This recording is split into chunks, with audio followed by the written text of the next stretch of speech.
IPL থেকে মোস্তাফিজুর রহমানকে বাদ দেওয়ার বিষয়টিকে দুর্ভাগ্যজনক বলছেন ফ্র্যাঞ্চাইজি লিগটির চেয়ারম্যান অরুণ ধুমাল।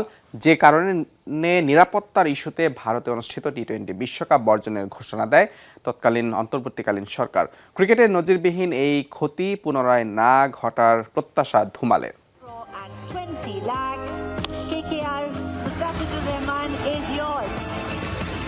নিলামে 9 কোটি 20 লাখ টাকার বিশাল অঙ্ক।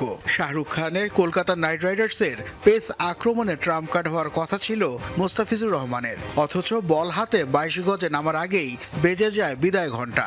চোট কিংবা ফর্ম নয়, রাজনৈতিক চাপ আর উগ্রবাদী সংগঠনের হুমকিতে আইপিএল শুরুর আগেই কাটার মাস্টারকে ছেঁটে ফেলে ভারতীয় ক্রিকেট বোর্ড। দীর্ঘ নীরবতা ভেঙে সে বিতর্কিত সিদ্ধান্ত নিয়ে মুখ খুললেন আইপিএল চেয়ারম্যান অরুণ ধুমাল। দায় এড়ানোর সুর তার কণ্ঠে, জানালেন যা হয়েছে তা স্রেফ দুর্ভাগ্যজনক। আমি শুধু বলবো এটা দুর্ভাগ্যজনক, এর বাইরে আমার কিছু জানা নেই। মাঝে মাঝে এমন কিছু ঘটে যা আসলেই দুঃখজনক, তবে আমার মনে হয় না প্রতিদিনের ক্রিকেট পরিচালনায় সরকারের কোনো ভূমিকা আছে। সরকার সার্বিকভাবে ক্রিকেটের সমর্থক।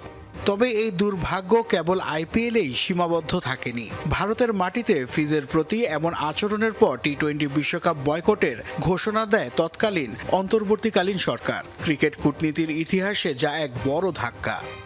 কখনো কখনো আমাদের চারপাশে এমন কিছু ঘটনা ঘটে যেগুলির পরিপ্রেক্ষিতে সিদ্ধান্ত নিতে হয়। আশা করব সকলের শুভবুদ্ধির উদয় হবে, ভবিষ্যতে এমন ঘটনা আর ঘটবে না। আইপিএল থেকে বাদ দেওয়া হলেও পাকিস্তান সুপার লিগে ঠিকই লাহোর কালান্দার্সের হয়ে মাঠ মাতাচ্ছেন মুস্তাফিজ। তবে এই পরিস্থিতির কারণে বাংলাদেশের বিশ্বকাপ বর্জন ক্রিকেট ইতিহাসের পাতায় এক অন্ধকার অধ্যায় হয়েই থাকবে। নাসিফ শুভ, যমুনা স্পোর্টস।